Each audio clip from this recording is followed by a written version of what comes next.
you, because you've been a very busy man, having come out of a long time sort of away from the spotlight. Now you are really sharing your knowledge on all sorts of platforms, aren't you?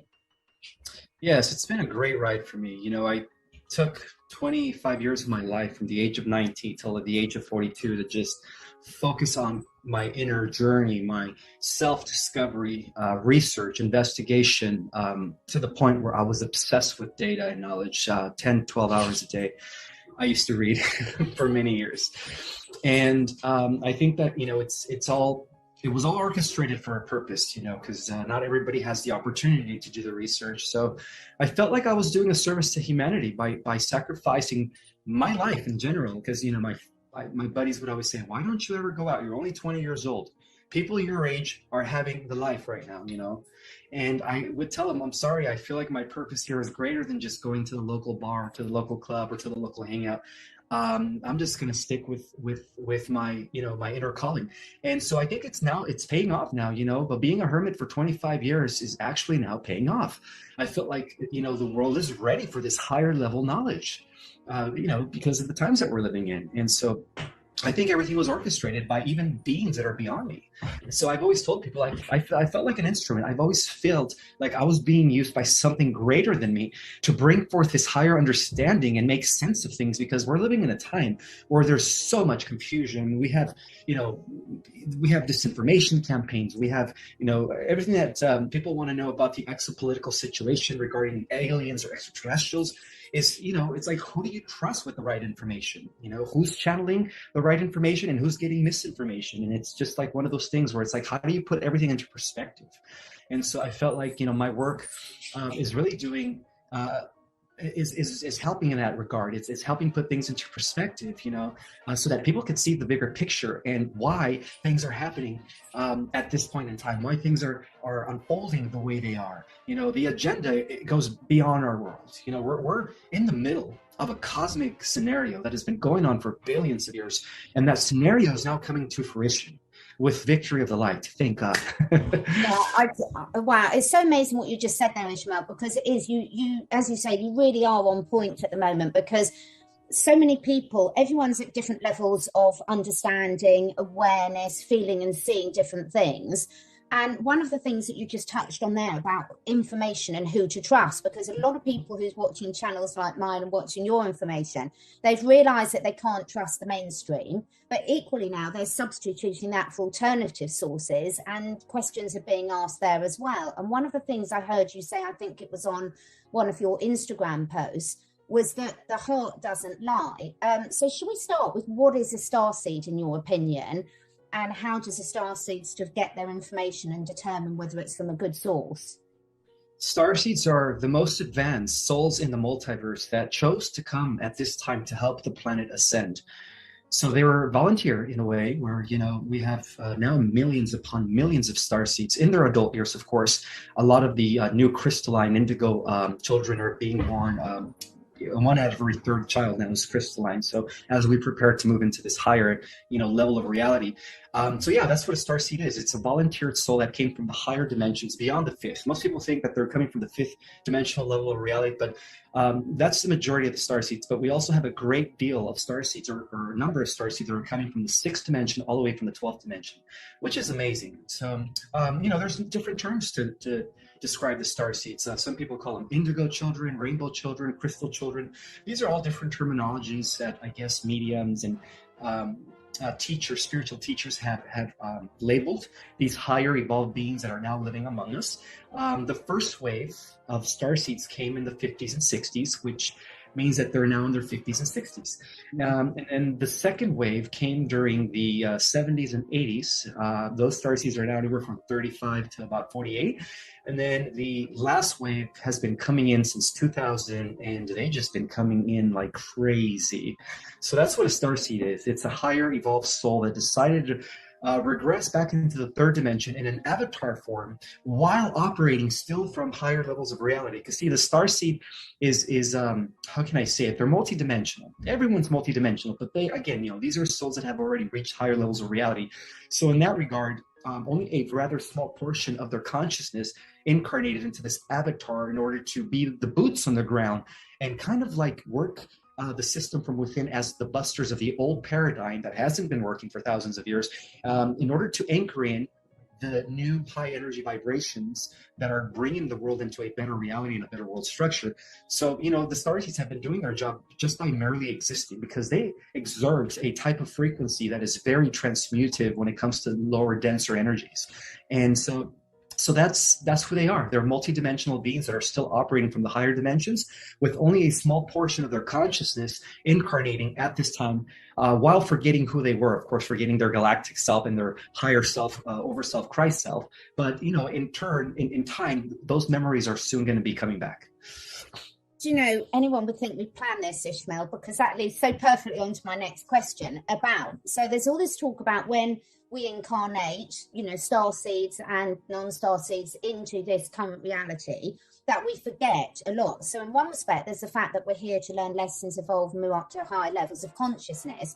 So why would the greater beings or the process work that we would forget some of that knowledge when we come back in? Because surely then there's the danger of making the same mistakes over and over again. Does that make sense? Makes perfect sense. And, we actually all agreed to forget. That was the primary reason why we incarnated, was to forget who we were, so that we could actually learn from the limitations of being mortal and being human. Because in the higher dimensions, we have an immortal avatar. We don't see death the way the humans on Earth see death. There is no death. There's only transition from one level of reality to the next. Because, as you know, in essence, we are immortal beings that are infinite in nature. And in essence, we're also reflections and fractals of the one consciousness that many call, the great prime creator souls of all existence. So as children of the one, we chose to incarnate without our memories, so that we could understand the human condition. Because when the time comes, when our upgrades take place, which is going to happen any day now, as more CMAs come in, we're getting ready to transform into, the beautiful angelic humanoids that we were supposed to be, with amazing godlike superpowers, so that we could use those powers for good, so that we could understand what it's like to be human, so that when we do transform and have access to our divine abilities, we could use those for the greatest, for the greatest benefit of all living things. So it was part of the training. It was part of the training, in order to humble us. I guess better yet said. Yeah, and there's a little bit more humbling that could be useful, I think, for sometimes for humanity. So, talking about this, then, can we cover a little bit about? I'm just loving this already. I'm completely fascinated with all of this and how you pull it all together so well, Ishmael. So, talk about, at the moment, we are taught biologically. I'm a biologist. You're taught that humans have the 2 strands of the DNA. And we're looking at moving to the 12 strands, or have we already got? Can you talk us through this 2 to 12 strands, the DNA activation, and how you see that working? And is that related to the solar flash? Absolutely. The solar flash is the actual trigger that reactivates the other 10 strands that are dormant, which is what scientists call junk DNA. Yeah. The other 12 strands were once functional during the times of Atlantis, when the Earth was still operating as planet Terra, existing in dimensions 4, 5, and 6. And in Terra, in our original makeup, we were actually we were made from 12 different races that came together to contribute their DNA. So that's what each strand is. Each strand represents one of these 12 major races. Now, these 12 major races were also engineered by 24 other races that, again, took genetic material from different parts of the universe to create a super hybrid race. And then in turn, that super hybrid race, the 24 races also got their genetics from 100 other races that took their genetics from, everywhere in the multiverse. So basically they narrowed it down to depositing all that, because, DNA is data, by the way, depositing all that genetic data into one genome. And so originally we were made with 12 strands, but get this, we were intended to evolve beyond the 12 strands. So as I speak, there are other strands that are developing as I speak. So some of us are going to be not only operating at 12-strand DNA capacity when the solar flash takes place, but some of us are going to also activate the 24 strands of DNA. And then a very small group of us are going to actually activate up to 48 strands of DNA. So those strands are now being developed within our etheric bodies. So the whole purpose of the reactivation of these other strands has a lot to do with the solar flash and the transformation of the human species into the next stage or level of evolution. So yeah, there's a lot of power hidden within our dormant DNA that allows us to have access to X-Men superhero abilities. And that time is coming soon. I always tell people, we're about to enter a world where superheroes are going to be a reality when the transformation takes place. Yeah, I've already been practicing some of my superpowers. So coming on to that, why do you think, Ishmael, why do you think it's been so successfully hidden and most people haven't been able to access those superpowers? Because some people can access some of them, can't they? And there's people that teach people how to access some of those. So even when you look at things like spontaneous healing and the work that people like Joe Dispenza do, so what's your view or your knowledge or information about why have they been so successful? And I'm calling them they, we can come on to this in a minute, been so successful of suppressing those superpowers for so long? Because those people are actually doing it through methods and techniques. It involves meditation. It involves the rewiring and reprogramming of your pretty much your mind and your brain. And that's why I also love the work of Dr. Joe Dispenza. I think him, Bruce Lipton, Great Braden, and even Thomas Campbell, they're contributing. I mean, from different aspects of science, they're all validating, metaphysics, mysticism, and really just the supernatural, and how we are really just conscious beings, capable of gene regulating our body, either for ill or for health. So we have the power to, regulate our systems. We have the ability to heal ourselves as we tap into those parts, that aspect of our mind. Of course, we have to unlearn everything we've been learned first of all, and then we relearn the truth of what we really are. And what we really are is we are God's source and embodiment.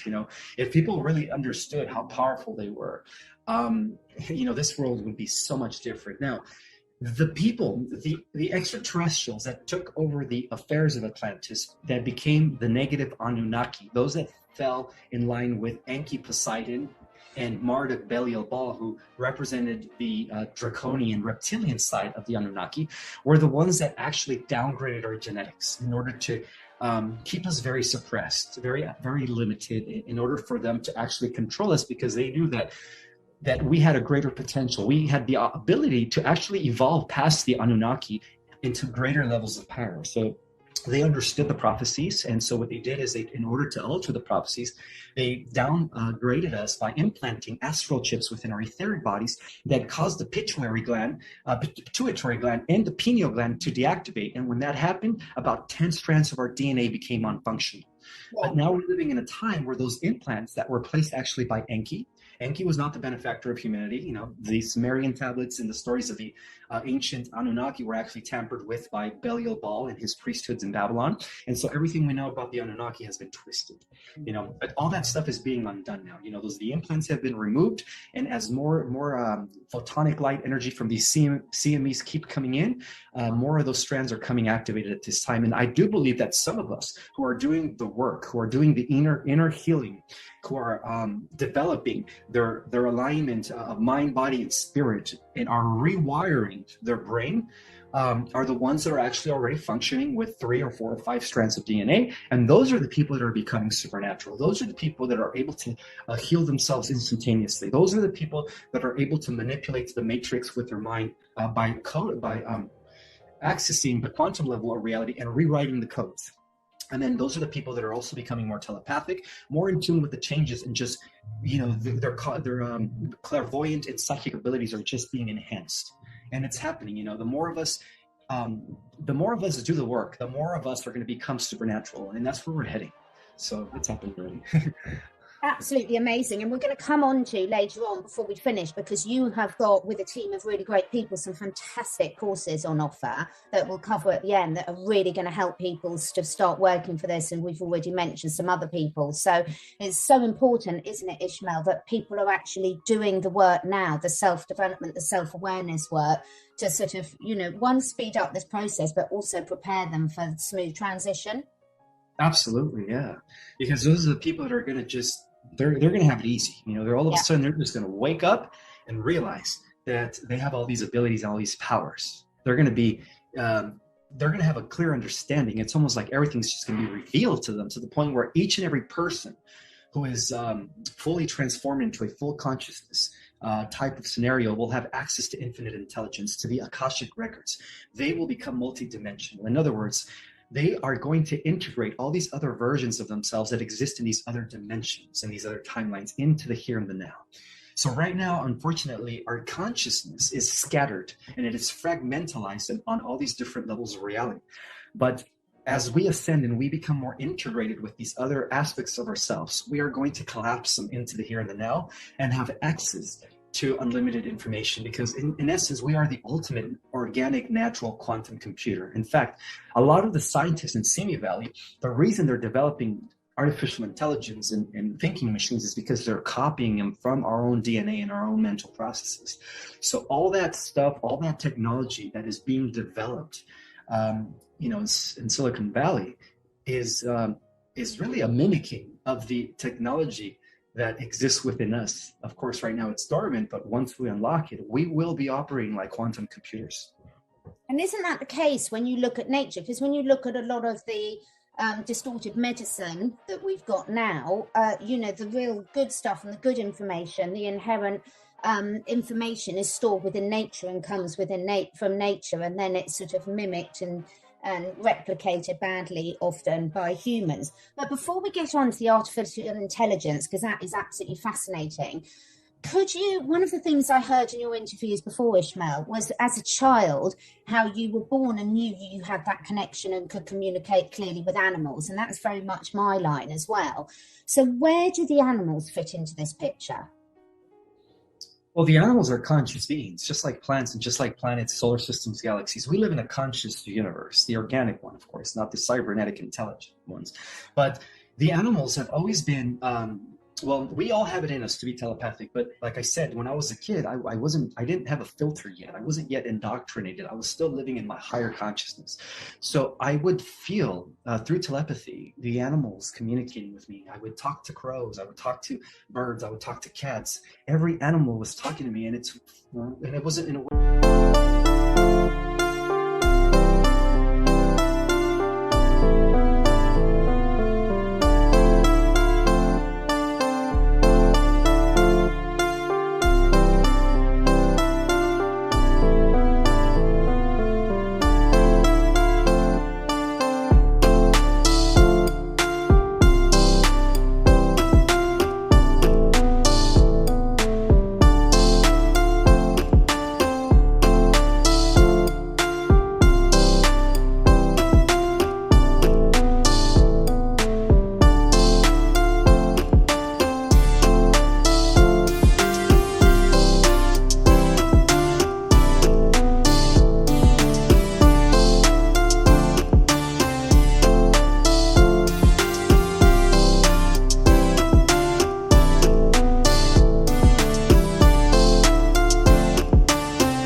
100,000 people that make up the Alliance worldwide. And a lot of these people have to operate through secrecy. So throughout all of history, not all secret societies have been Luciferian or nefarious. In fact, throughout the Dark Middle Ages, going back to 2,000 years ago, right at the onset of the establishment of the Roman Catholic Church, we had benevolent secret societies that had to actually preserve their existence through secrecy, because, the Luciferian Brotherhood, who was pretty much the brains and the intelligence behind the Vatican from the beginning of time, were out there trying to suppress, the White Hats, because the White Hats have always existed. They existed in the form of the Knights Templars during medieval Europe, and then later they reorganized as the first Masons before they were infiltrated by Adamus Weishaupt's Illuminati, and then later, and the Rosicrucians, and then now they're like just a group of an international group that is operating still in secret in order to defeat, in these final days, to put the cabal down in its place, and then of course bring in a better world for humanity.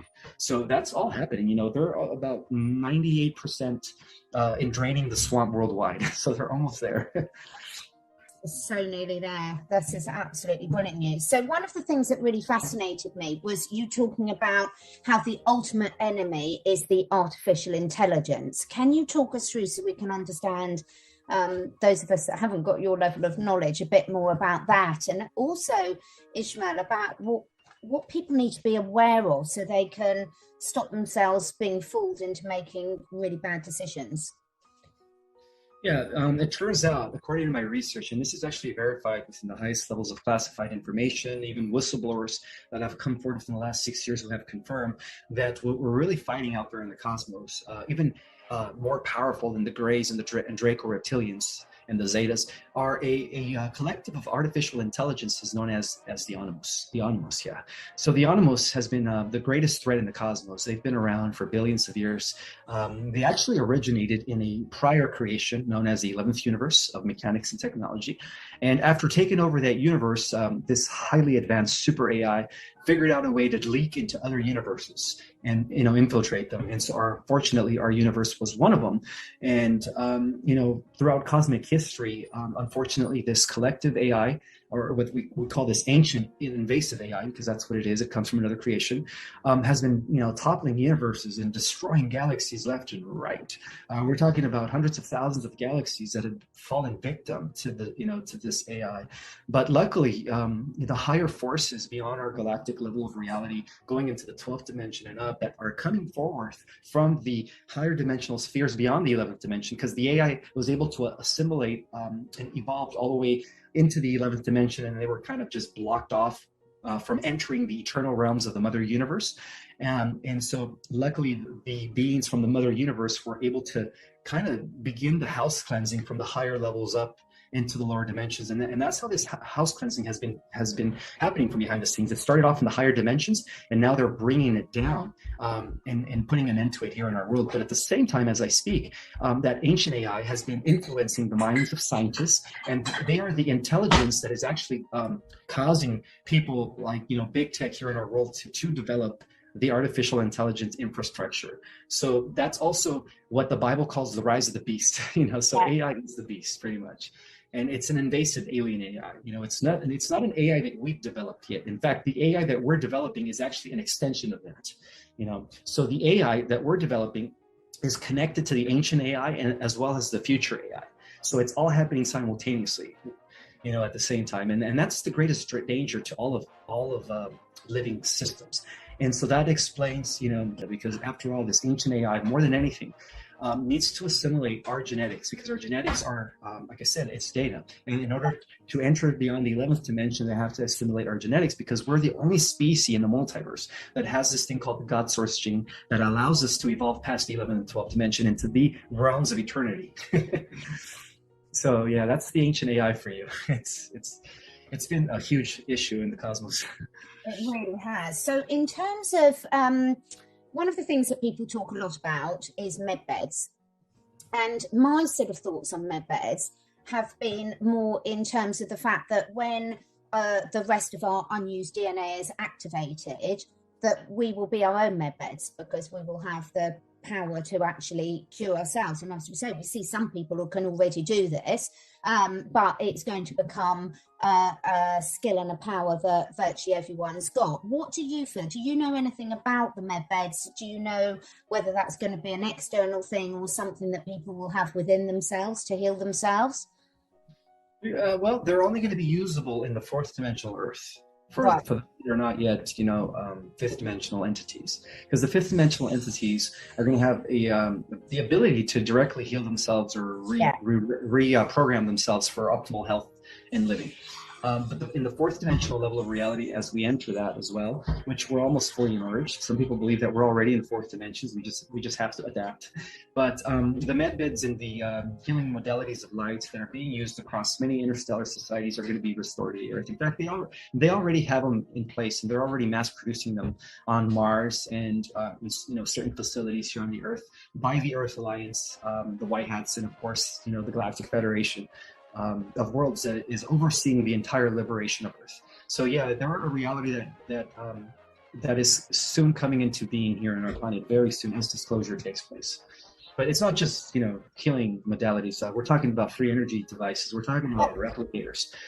So you could say that those that ascend into the fourth dimensional Earth are going to be part of the Star Trek future, in other words. Yeah. No, it's just amazing to think that, and you're thinking from what the information that you've been given, that a lot of this is going to happen this year. Yes. Well, in my book, I say anywhere between 2020 and 2024. Yeah. That's when I received a vision that by 2024, Earth would once again be reinstated into the galactic community, where we would have open interaction and communication with many benevolent terrestrials from other worlds coming to and from, rebuilding the space stations as they existed in times of Atlantis.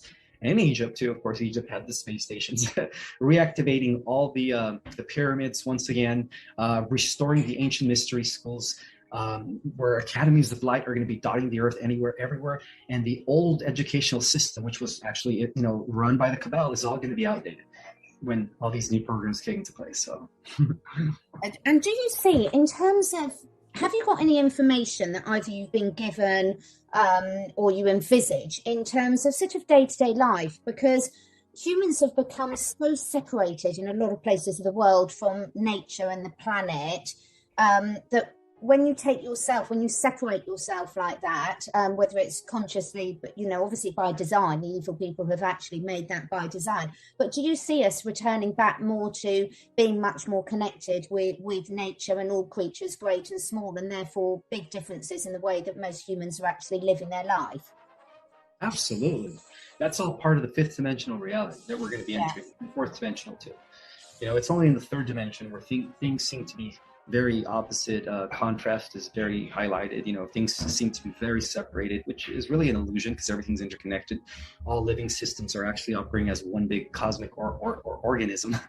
And so I believe that as many of us make the shift, the lines of communications with the animals, the plants, the planet itself is going to be once again be restored.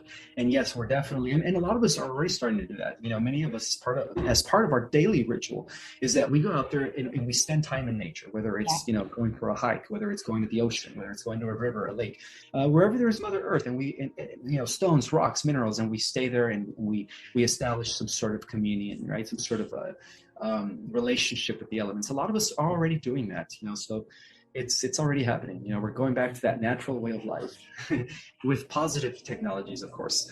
Absolutely. And it makes such difference, doesn't it? Because it connects you back into yourself, because it's very difficult with the modern way of living, to actually be able to tune in and listen to yourself. So one of the things that you talk a lot about, and you touched on it at the beginning, Ismael, was about how can people start to really discern and trust themselves about when they're getting information from sources that they can trust. So if you've got any tips or guidance for people on that, because I know it causes people a lot of stress and anxiety at the moment.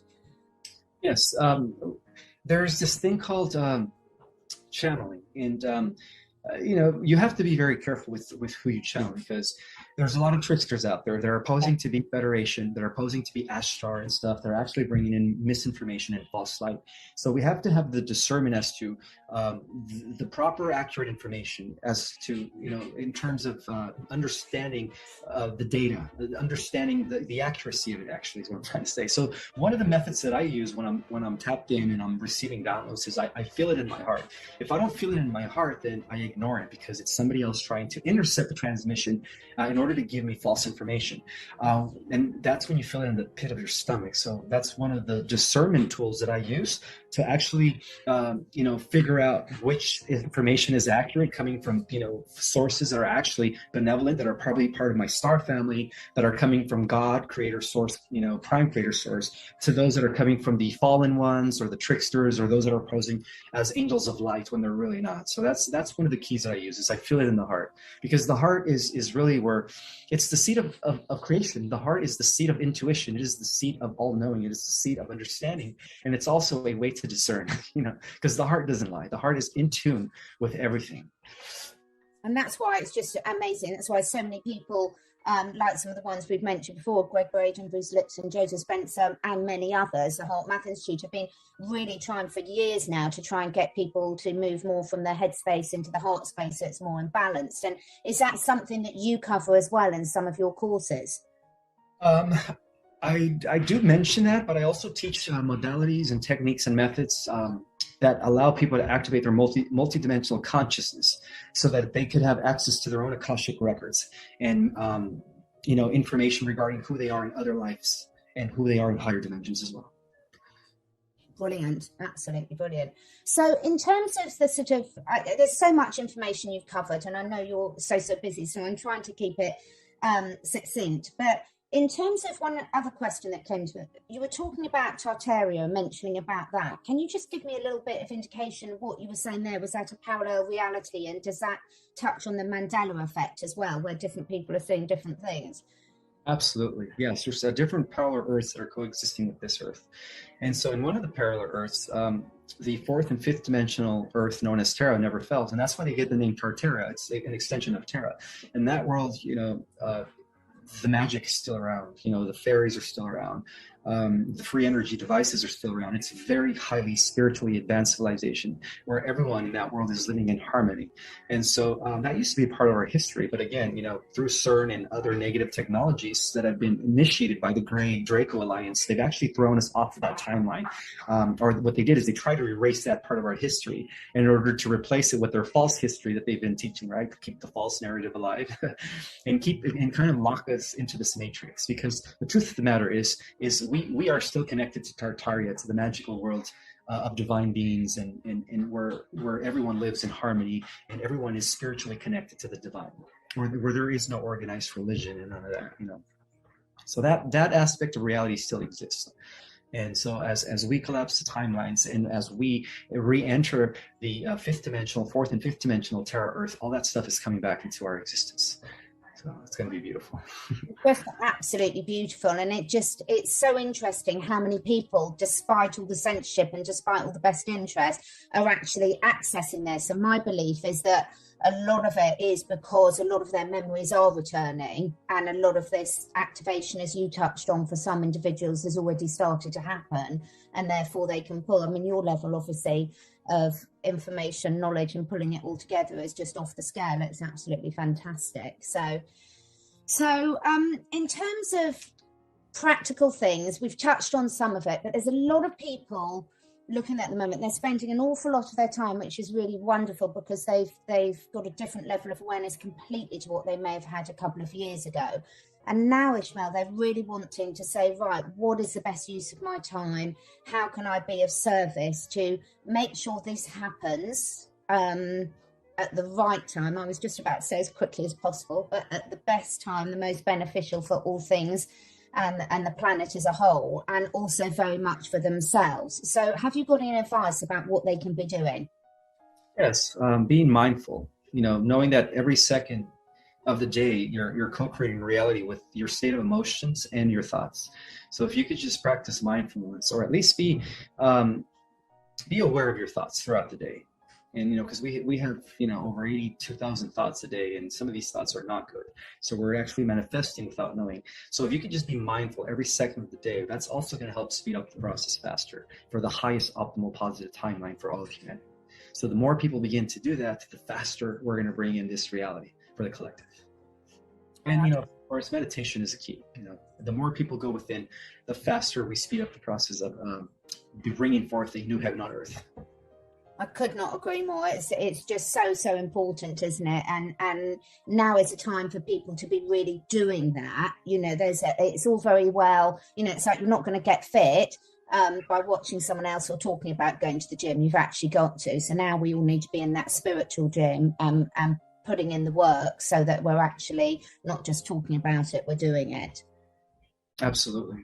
Yeah. So you've got your book now. You've got your book, The Cosmic Origin, and I will be putting the links below. You've also got your courses that are just about to start as well, haven't you? Yes, I actually have all of July booked, and I have about 3/4 of August booked. They're filling up really quick. Thank God there's a lot of people out there who are who want to have this multidimensional trigger, who want to have access to their past lives in the galactic community. So yeah, it's been filling up really fast. It's just amazing that you're offering that, and I think there is a huge demand, so I think you're going to be even more busy and moving forward. Well, thank you so much for sharing your information. I mean, it's been wonderful to see. What I love is each time you've got such a range of knowledge. You're bringing different things into every interview you do. Your Instagram, you're very active on Instagram as well, aren't you? Yes, I am, and I'm constantly putting out information that just allows people to have access to higher concepts and knowledge, really. So so it's all out there, everyone. If you want to take yourself up to the next level, really contribute to moving this forward, then you now know what to do about it. Anything else you want to share, Ismael, before we finish? just love yourself, accept yourself for who you are, and learn how to just be in the here and the now as much as you can, because that's how we're co-creating reality. That's it. Brilliant advice. Well, thank you so much for your time today. I do appreciate how busy you are. And I think the information that you're sharing is so timely and so important for people. Your knowledge is just off the scale. I could literally talk to you all day. So I will be ordering your book straight away. And I really hope we might be able to persuade you to come back on again, because I've got my friend Bryce from Esoteric Atlanta would love to be on the next one with us, because her knowledge is really pulling together with yours. Thank you so much, Ismael. We really appreciate it. Thanks everyone for watching. Thank you for having me on.